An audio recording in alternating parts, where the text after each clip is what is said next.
All right, here we're going to get started here. This is a show we call Nothing But Worry. And I'm Lance Ash, and this is Bonnie, his wife. Long-suffering wife. And Bonnie has been going through, she's been doing stock taking of her pantry and all supplies she has. And she's discovered We are hoarders. No, we're preppers. We're prepared for the next couple of months. The only thing I have to get are a few fresh veg and milk, eggs, a few little condiment mixes, kind of thing, like dry ranch, that sort of thing. But yeah, we have a lot. Okay, now, at the old house, you had a pantry, you had a kitchen stocked full of stuff, but talk about the difference between the way the setup was there and the way you've used the little pantry closet thing in the new house. Well, I think the most notable thing was our pantry is 3 times the size over here, at least 3 times the size, plus I have an additional cabinet that I use for overflow when I get a lot of things on sale. But the other notable thing is the change in income. More than tripled, a lot more than tripled actually. Household income's like 6 times what it was when we lived next door. And over there, I was counting every single penny. My goal was to see how many things I could get under $1. Now, this was over 20 years ago, mind you, when you could still do that. And when macaroni in a box was 25 cents, and now you're lucky if you can get it for 65 cents for the cheapo stuff. But over there, I used to take the grocery bags, and I would seal up a meal inside of a grocery bag. I would take the vegetables, the protein, the carbs, put them into a bag, seal it, and that was one meal. And I would just do that with every single grocery shopping trip that we went to. Over here, everything is just spread out, and I have an extremely organized pantry that's been the same organization for going on 20 years now, where I do it with things that are together that are like all the pasta, dry pasta together, all the prepared pasta box envelope things together, all the Mexican, all the Italian, all the Indian Asian together, things like that. All the jams together, all the teas together. Well, at the old house, we had that big cabinet in the kitchen next to the refrigerator, and that sort of served as your pantry, right? Yeah, it was. It was like 3 shelves with a door on it that was, almost person height. And this one I have here is a walk-in closet, and I use floor up to almost the top of the ceiling. I can't quite because it's like 11 feet. How long because briefly we had that big baker's rack in the kitchen. We did, and I kept a variety of things over there, like stock pots, and 50 pounds of soy peas. You had all those inexpensive spices from DeKalb there. I still have the spices from DeKalb. As a matter of fact, I probably have close to 50 different spices because we shop at the international markets. I'll tell you something, everybody, real quick. There are several farmers markets in Atlanta, but the one that's amazing, is the DeKalb Farmers Market. And the spices in there are unbelievable. Well, first of all, the variety is amazing, and the cheapness is amazing. And we were in there one day, and apparently some woman had never been in there before, and she's standing next to Bonnie, and she goes, "Are these really the prices?" And Bonnie goes, "Yes, the groceries, your regular store will rip you off. This is, where you get the rock bottom prices." They come in cheapo plastic containers, and the containers can be reused for a while, but they do break.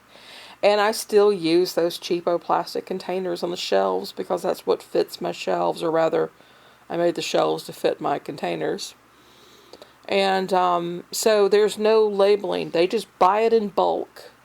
And if you want to buy it in bulk from them, you can.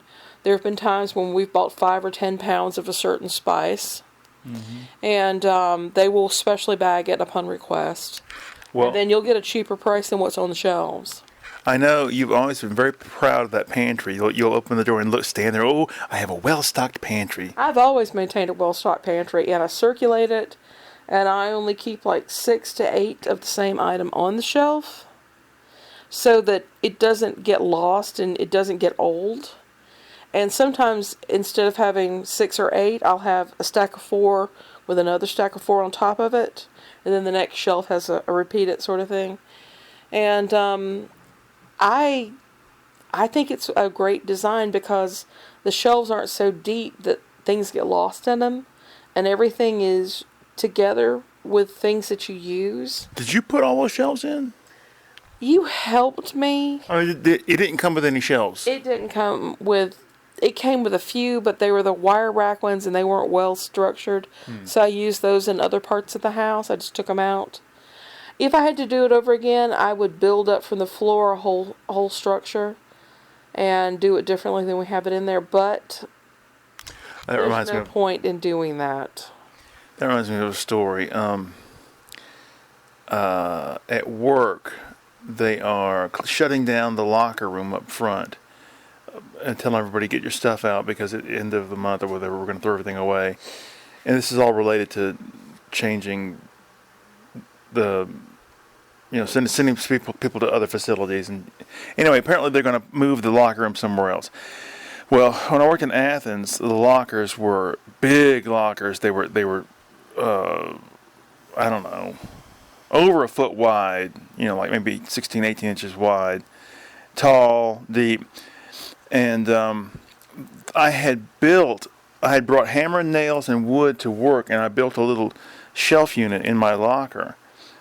And the lockers up in Atlanta are useless because they're just skinny little things. I don't know what they expect you to put in there except maybe a pair of pants on a coat hanger. But anyway, when they announced that they were kicking us out of Athens, I went to work and cleaned the locker out, and then I ripped that shelf out in a fit of anger. I told this to a woman at work, and she goes, "And you wonder why your daughter has a temper, where she gets it from." I've told her about our daughter having a bit of a temper. Sorry. Sorry, you don't like that. No, I don't. Okay. I don't think she's got that bad of a temper, especially compared to you. You think I have I've seen her throw some fits. She was also a kid. Whereas you, sir, are an adult. No, I think I've achieved self-mastery. Master what? Okay. So, you are planning shopping based on what you've tallied up here, I guess. Yeah, we don't need hardly anything. I mean... Well, I've said for some time we should eat what we already have. Well, we do. We do eat a lot of what we have. I mean, it's just that I go out and I buy things that are easy. Well, That's part of the problem, is you want something quick and fast. And making soup from scratch, it's going to be an hour long, Yeah. Well, I really always have to remind myself that a peanut butter and jelly sandwich is just as good as a slice of cake. And For you, maybe. I want to go to the dollar store and try the dollar store knockoff Pringles. It's been weighing on my mind for weeks. I want to go do that. I used to really like those spring rolls they had at the dollar store. And the little samosas. Yeah, they were great. And then they're gone. We ought to go up there tonight and see what they have at the dollar store. Just for fun. Your prescriptions are ready after 7, supposedly. Okay, that's something we can do. We can an idea. Listen to music in the car. Yeah. I wish I hadn't put up all the damn CDs. Now, we went for a drive the other day, and I had all these CDs picked up. We didn't listen to about half of them. Why don't we wait till tomorrow night and do it? And that way we can get... Well, no, never mind. Tonight's fine. The grocery shopping solo on Sunday morning, because that's the best time. We listened to, there's a song by Dwight Yoakam called If There Was a Way. It's like Oh my God. a really good song. Swoon City. He, he was a big deal for a while, and then it sort of just evaporated. I really think that he could take over Tom Petty's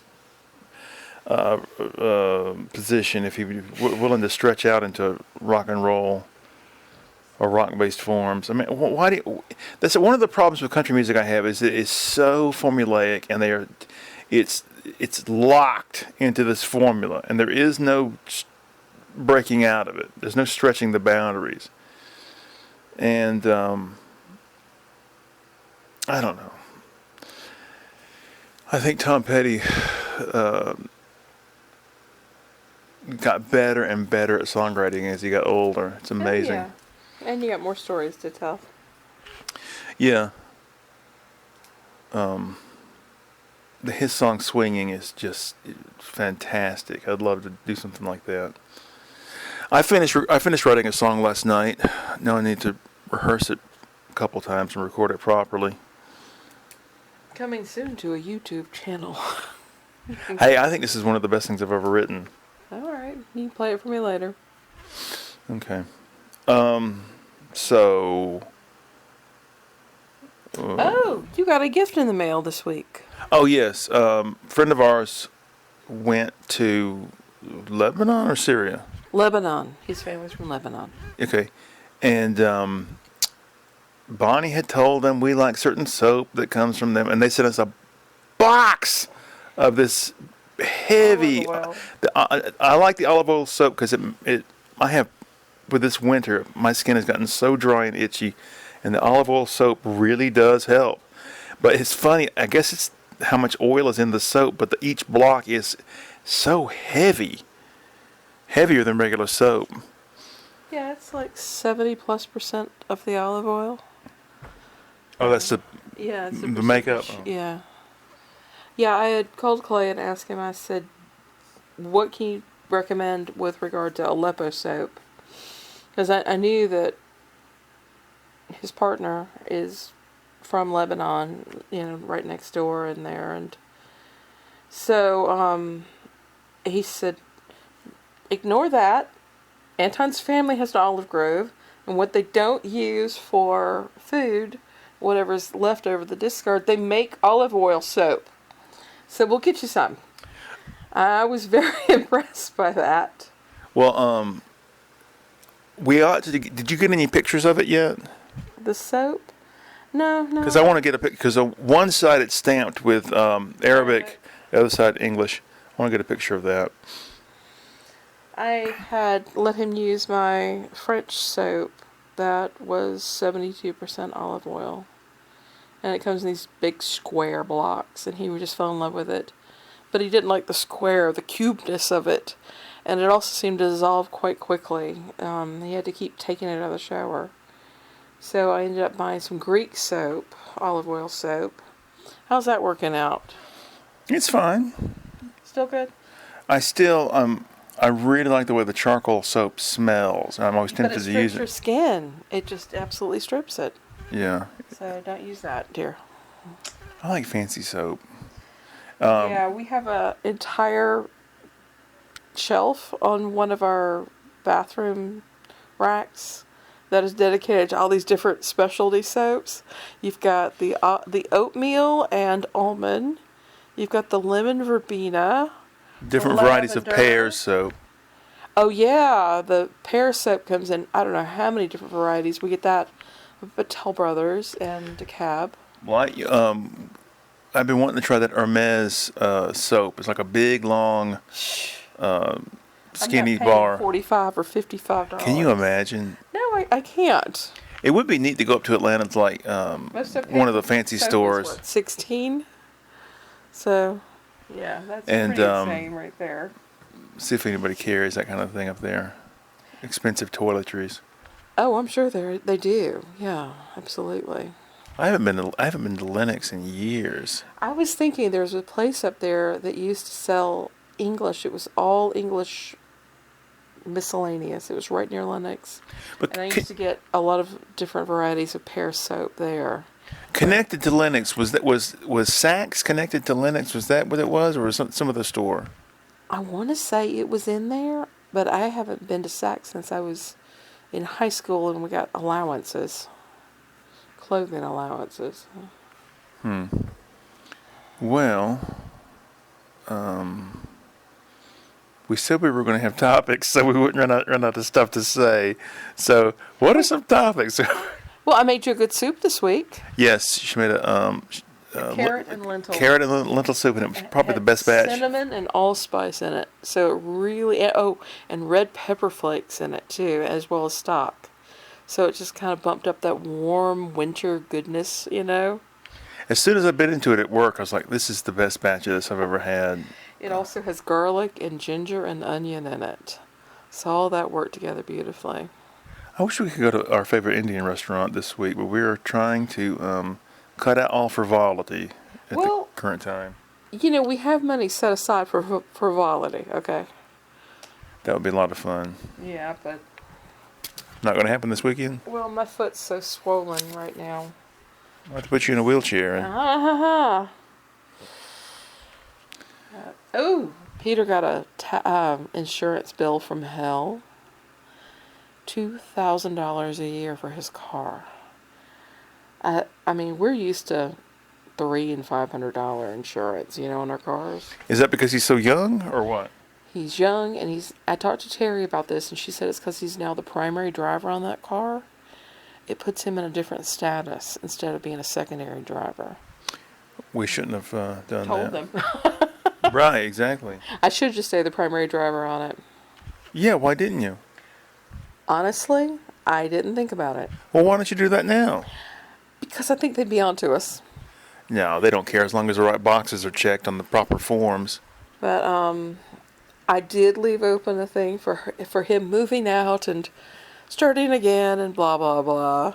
So, which brings us to Peter's insurance. He signed up with the affordable health care thing. And his insurance is going to be over $300 a month. And that's just for the bare bones. And the one that would be better would be $600 a month. And he works part-time. He can only handle so many hours with his illness. So I don't know what we're going to do. He's been denied twice Medicaid coverage by the state because Republicans are assholes in Georgia and they won't extend Medicare to cover lower income people despite the fact that he's working and he's sick. He's not disabled sick. He's not sick enough. So they're complete assholes. So that he's got a procedure at the end of this month. And hopefully he'll get cleared and he'll be healthy on that, hopefully. I am so disappointed with Fonnie Willis for revealing that she's got this affair with the... Did you not hear about this? What does that have to do with Peter? You mentioned the Republicans, and that got me thinking about that. Yeah, I've heard about it. It's all over. They're going to throw the whole thing out for, conflict of interest and all that.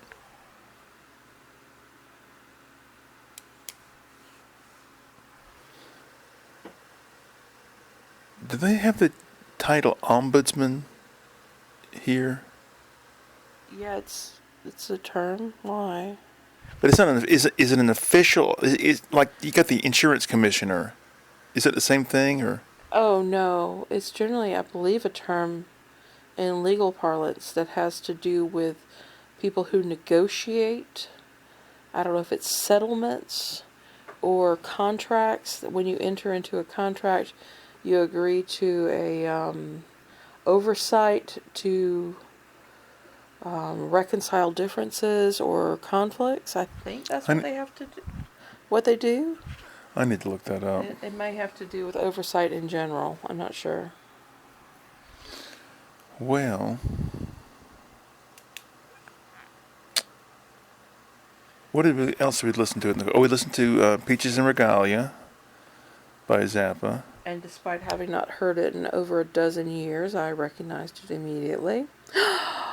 Which reminded me of the story of Peter when he was 7. Yeah, used to get our haircut at this place up the road, and this sort of scatterbrained woman. Woman ran the place, and she would sneak in the back and come back smelling strangely of pot. Anyway, so she's talking. Peter was getting his haircut. Mine says he was 7. He might have been older than that, but anyway. He was 7. So she asked him, "What's your favorite song?" He said, "G-Spot Tornado," which is a Frank Zappa song, and There was this silence all over the place. First, she said, "What kind of music do you like?" He goes, "Oh, I really like Frank Zappa." She goes, "Really? You're quite young." He goes, "My dad introduced me to that." She goes, what's your favorite song?" And so they're just chatting. He goes, "G-Spot Tornado," and all of a sudden it's like, pin drop. Oh. that if anybody out there has never heard it, the original version is like basically he punched in the music into a computer program, and the computer played it because supposedly the music on that album, which is the Jazz from Hell album, it was too complicated for humans to play. Well, on his last official album, The Yellow Shark, a small chamber orchestra plays that piece, and it is unbelievable. Oh dear. I like the beard. For those of you who don't know, I started growing a beard a little bit after my birthday. Again? Yeah, and it goes up my nose and it drives me nuts. It's like static electricity makes it go floof up my nose. Yeah, I gotta touch up a few things. I'm seeing a few errant hairs on this wild beard. So, another example of another phase I've gone through or going through. I went through this phase where I was enamored of turn of the century fashions and stuff. God, no! Waxed mustaches and bowler hats and bow ties. Yeah. It was bad. He spent so much on a bowler hat that 25 years on, we still have that damn bowler hat in the damn closet. Yeah, I used to have a bunch of hats, and we got rid of a lot of them, but that's one we can't get rid of because I bought it brand new. That came in the mail. Remember that? No, I thought you ordered it from one of the gentleman's stores around here, like George No. Gibson or something. No, I have like a Hamburg in there that I bought from George Dean downtown. Are they still open? I don't think so. Downtown Athens used to have all these independently owned men's clothiers. George Dean, George Gibson, Frederick. What was it called? I don't know. They had the Madras cotton Yeah. Now button downs. It was just that preppy place, heaven down there. I George loved it. Dean's store. My senior year in high school, the football coach said, "Now, if you want to get some really nice shirts, George Dean is having its annual sale, and you get some really good deals." So I went down there, and they had all these beautiful, beautiful Madras shirts, which I got for, this is 87, so I got them really cheap, and I wore them to death. And that's old-fashioned. That's like, man, you don't make clothes stores like that anymore. Did you have any of the ones that had the individual little patchwork quilt sewing on it, where it was squares, like 2-inch or 4-inch by 4-inch together? They weren't made that way. I mean, they weren't sewn together, but they looked that way. I had some kind of jacket that was that way. Remember when seersucker was all the rage? Yes, I do. Oh my God. I had some seersucker pants or a coat or something. I can't remember. Southern lawyer. That was the stereotype. Matlock. Oh God.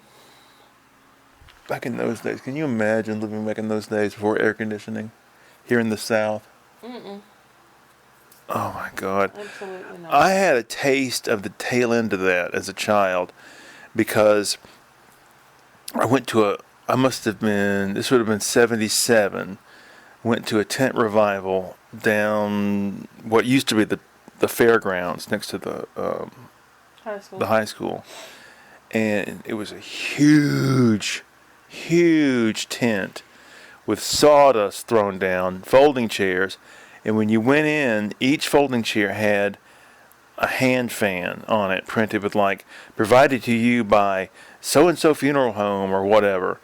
And hundreds of people sitting there in the sweltering summer night fanning themselves. Mm-hmm. And that's a little taste of a gone era, because that's the way things were. Going to church in the deep South in the summer, or attending a court case. Funerals. Funerals, yes. God, they're all crowded and just shoulder to shoulder. God, funeral visitation was the worst. I went to so many funerals as a kid, because when I was a kid, this whole area was nothing but old people.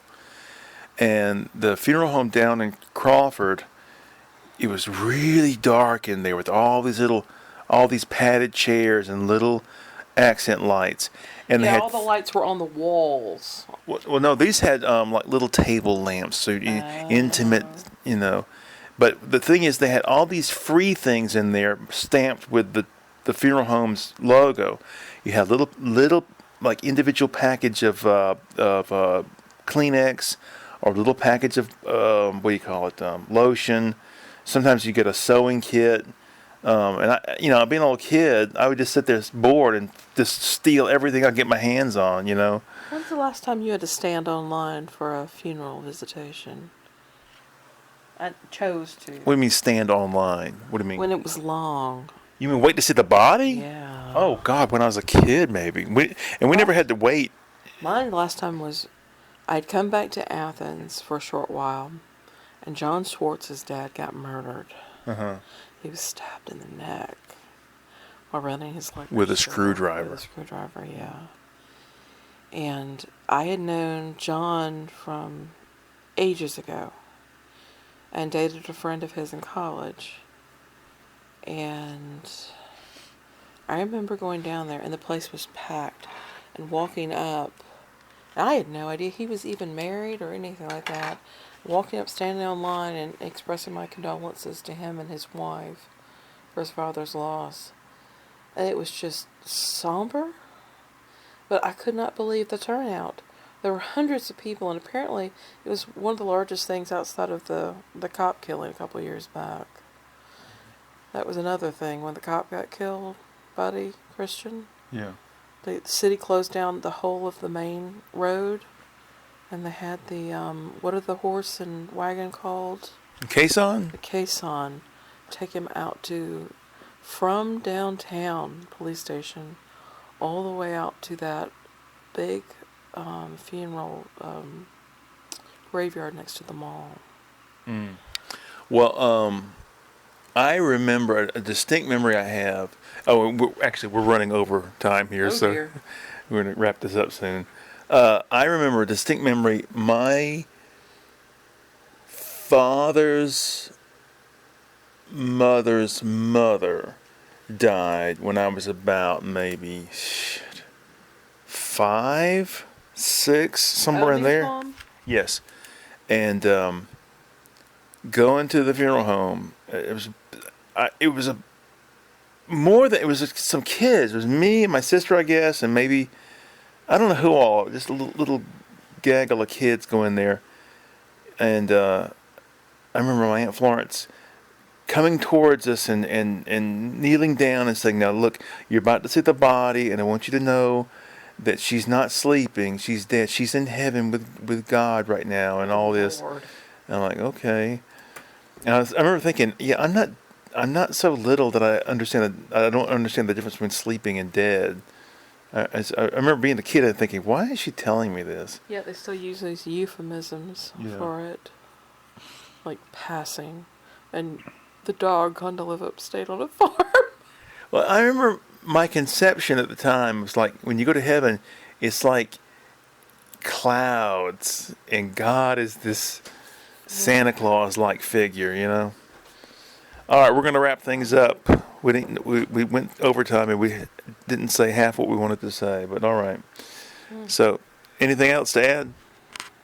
Who is that woman in the picture? Oh, we're going to put a picture to accompany this video, and it's a picture of my wife when she was about what? 20. 20. Okay. Yeah. All right, so you get a glimpse of what Bonnie looked like when she was 20. Oh, Lord. All right, see everybody later. Bye-bye.